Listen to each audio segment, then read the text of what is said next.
रोहतक विधानसभा क्षेत्र का चरित्र दशक दर दशक बदल रहा है। एक ज़माना था जब यहाँ जनसंघ जब होता था, वो भी अच्छी खासी उसकी पैठ थी। 1952 के इलेक्शन की मैं बात करूं तो बहुत अच्छे खासे वोट जनसंघ ने लिए थे।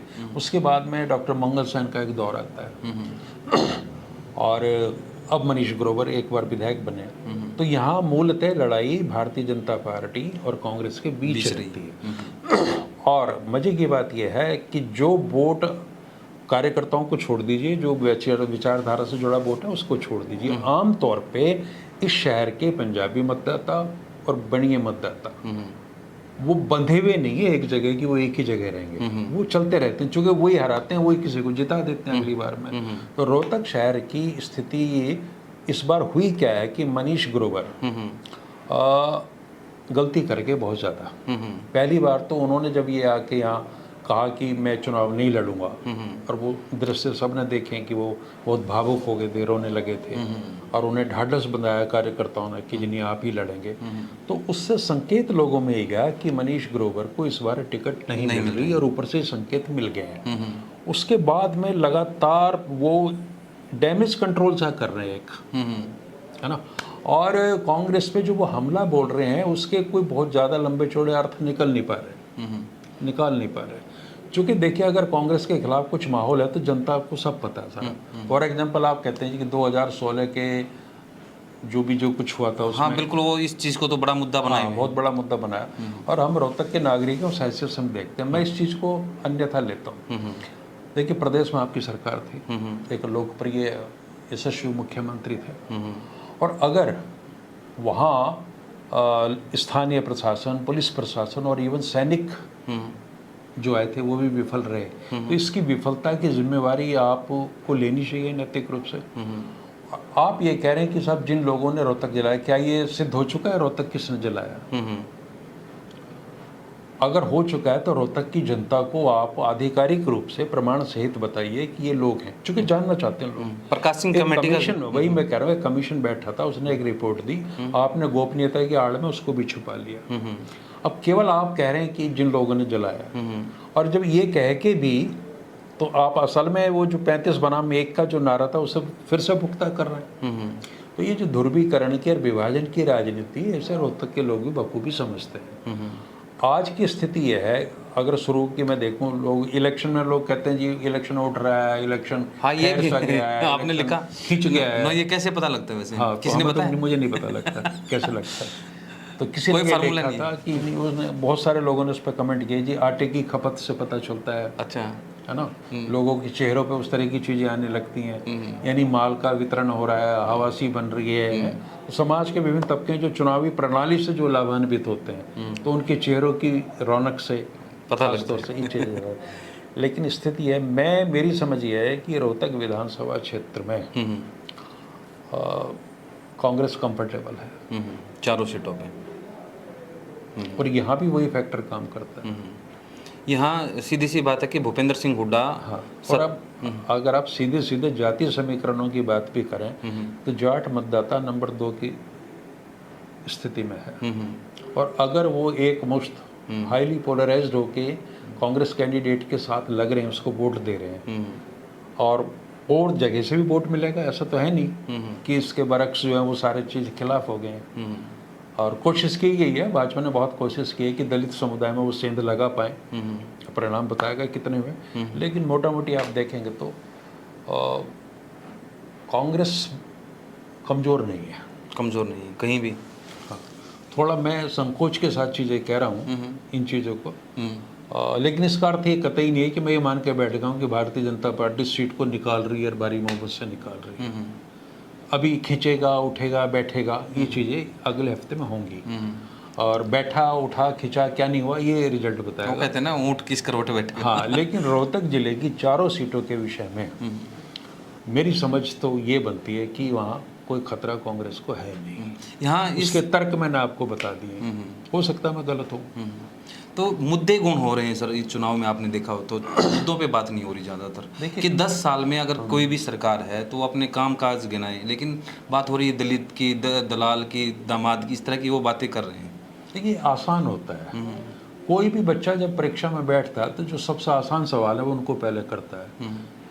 ये जो मुद्दे हैं ना, ये सबसे क्लिष्ट होते हैं, सबसे कठिन मुद्दे। मुद्दे का मतलब ये कि आपकी जवाबदेही उससे जुड़ी है, आपको बताना पड़ेगा और उसके प्रमाण देने पड़ेंगे, दस्तावेजी कि आपने क्या तरक्की की है, किस तरह की। तो इनसे बचने के लिए राजनीतिक दल और उनके नेता वो जो सॉफ्ट कुछ चीज़ें ना उनको उठा कर ले आते हैं मैदान में। और ये सबसे आसान है कि जाति आधार पर आप कर लो, एक दूसरे के प्रति आरोप इस तरह के लगा दो। तो मुद्दों को इसलिए गौण करके रखा जाता है। मैं 1977 से इस शहर में रह रहा हूँ, रोहतक में, और हर एक चुनाव बिजली, सड़क, पानी, स्वच्छ पानी, है ना, इन्हीं के मुद्दों पर लड़ा जा रहा है। यानी कि 77 से लेकर अब तक करीब करीब 47 साल हो गए। मुद्दे तो आधी सदी हो गई। हाँ, नागरिक सुविधाओं से जुड़े मुद्दे तो वही हैं। हाँ, बीच में हुआ कि ये ट्रैफिक कंजेशन, आबादी बढ़ी है शहर की, उसी पूरे उत्तर भारत में ये समस्या है, सारे देश में ये समस्या। तो क्यों ये माइग्रेशन हो रहा है रूरल एरिया से अर्बन में, उसके लिए हमारी तैयार नहीं है। तो ये होती सारी चीज़ें। तो रोहतक में उसके लिए प्रयास किए गए। भूपेंद्र सिंह हुड्डा का दौर था तो वो फ्लाईओवर वगैरह बनाए गए उस समय के। लगा कि इससे भी समस्या का हल नहीं हो रहा है तो ट्रेन ही ऊपर से गुजार दी, है ना। और अब ये एलिवेटेड पुल बने। एलिवेटेड पुल पे मैं बहुत कम शहर में निकलता हूँ, लेकिन जब भी जाता हूँ मुझे ये लगता है कि एलिवेटेड पुल एक कोई तिलियार के पास से बनना चाहिए जो सीधा चला जाए, यहाँ डोब के मंदिर तक चला जाए, और ऐसी झज्जर रोड से एक इधर बन जाए। यानी वो अमेरिका में है कि जाल बिछा हुआ सारा का सारा। भाई, एलिवेटेड पुल बनाने से इन समस्याओं का हल नहीं होना। आप कितनी बना लो, ये एक एरिया में आपको शांति मिलेगी। जैसे आप जाएंगे डी पार्क पे, वहाँ जरूरत नहीं महसूस हो रही है आपको, जबकि पीजीआई के नजदीक वहाँ तो कम से कम। ये जो दिशाहीन और बिना बुद्धि लगाए जो आप विकास की रूपरेखा खींचते हैं, इसका कोई अर्थ नहीं है। हाँ, आप कह सकते हैं कि हमने एलिवेटेड पुल बनाया, वो तो दिख रहा है सबको, ठीक है, लेकिन उससे समाधान किस हद तक हुआ। नंबर 2, एक चीज़ कही जाती है कि हमने कूड़ा उठाया, शहर को साफ कर दिया। आप कभी भी चले जाइए सुबह, अगर आप जल्दी उठने के शौकीन हैं तो आप मेरे पीछे आर्य नगर का मार्केट है, यहाँ से आप सुबह 9 बजे तक कभी भी निकल जाइए, जगह जगह कूड़े के और गंदगी के ढेर लगे हुए हैं। क्यों लगे हुए? क्योंकि वहां से कूड़ा उठा के गाड़ी में डालने वाला कोई नहीं, दुकानदार लोग हैं वो। शहर की हालत सब जगह ऐसी है। और मैं कहता हूँ अगर आपने सफाई के मापदंड देखने हैं तो आप डीएलएफ में, सुभाष नगर में और पार्कों में क्यों देखते हो सेक्टर में? आप पाड़ा मोहल्ला जाइए ना, जो गरीब बस्तियां हैं वहाँ तो विभाजन साफ है कि एक तरफ अमीर और संपन्न लोग रहते हैं, दूसरी तरफ गरीब लोग रहते हैं। तो मेरी चिंता तो हमेशा उस गरीब आदमी के लिए है जो बेचारा अपनी आर्थिक दरिद्रता के चलते ना तो घरों को अपने मेंटेन कर पा रहा, और उसकी गलियों में आप जाएंगे तो आपको नाक पर रुमाल रख के ही जाना पड़ेगा। जिस दिन रोहतक के लोग, अभिजात कॉलोनियों में रहने वाले लोग, पोश कॉलोनीज में रहने वाले लोग मुंह पे बिना रुमाल लगाए दलित बस्तियों से गुजर जाएंगे, गरीब इलाकों से गुजर जाएंगे, उस दिन मैं मानूंगा कि हाँ कोई परिवर्तन हुआ है। अदरवाइज ये सब कॉस्मेटिक चेंजेस हैं, इनसे कोई फर्क नहीं पड़ता। तो वोटर समझता है सर कि इस तरह की चीज़ें हैं? नहीं समझता तो उसे समझना चाहिए। ये इलेक्शन इसीलिए तो हो रहे हैं, ये कोई 10-15 दिन का गेम थोड़ी है। मैं तो शुरू से कहता हूँ 5 साल आपको इतना एक्टिव रहना चाहिए। आप अपनी घर की व्यवस्था के लिए परेशान हैं और तो ऐसी इसको मान के चलिए, तो अपने प्रतिनिधियों पर प्रेशर बनाइए आप। और रोहतक में तो बड़ी मजेदार बात हो रही है कि जो विपक्ष का विधायक है उससे सारी अपेक्षाएं की जा रही हैं भारत भूषण बत्रा से। और ये भी एक दुर्भाग्य का विषय है कि विपक्ष का विधायक क्यों इतना महत्वहीन हो जाता है। कांग्रेस की सरकारों में होता समझ में आता है, लेकिन भाजपा की सरकार में जहाँ सबका साथ सबके विकास वाली बात है, मेरे को लोग कहते हैं जी रोहतक में विकास नहीं हुआ, जो कि विपक्ष का विधायक है। मैं कहता हूं जब आपकी घोषित नीति है कि सबका साथ सबका विकास, इसका मतलब ये है कि पिछले 10 वर्षों में 90 के 90 विधानसभा क्षेत्रों में एक सा विकास हुआ है। यही अर्थ है ना इसका। हाँ, इसका तो अगर रोहतक में विकास नहीं हुआ तो इसका मतलब जो ये नारासी बचते हैं उनमें भी नहीं हुआ, और अगर रोहतक में विकास हुआ तो फिर सब में हुआ है।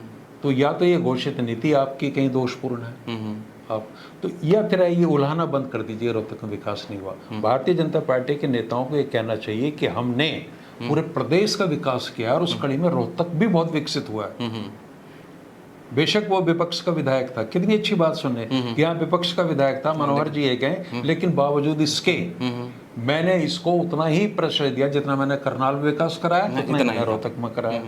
एक बार कह तो दें आके। लेकिन ये तो कहते नहीं ना। एक आपने वीडियो भी देखी होगी उनकी, तो उनसे उन्होंने यही कह दिया कि यहाँ से तो कोई भाजपा आ रही है और उनको भगा रहे हैं। सवाल ये है कि जब जवाबदेही का मौका आया तो आप दूसरा चेहरा ले आए। जवाब तो उनको देना था जो 9.5 साल से शासन कर रहे थे, लेकिन अब जवाब देने के लिए एक ऐसा चेहरा आ गया जिसको ठीक से भूगोल का भी नहीं पता, इस देश का प्रदेश का भूगोल कहाँ है, क्या क्या समस्या है। तो बिल्कुल ठीक ऐसी है जैसे आप एक जाता है विद्यार्थी परीक्षा देने, उसकी जगह आप किसी और को बिठा दें।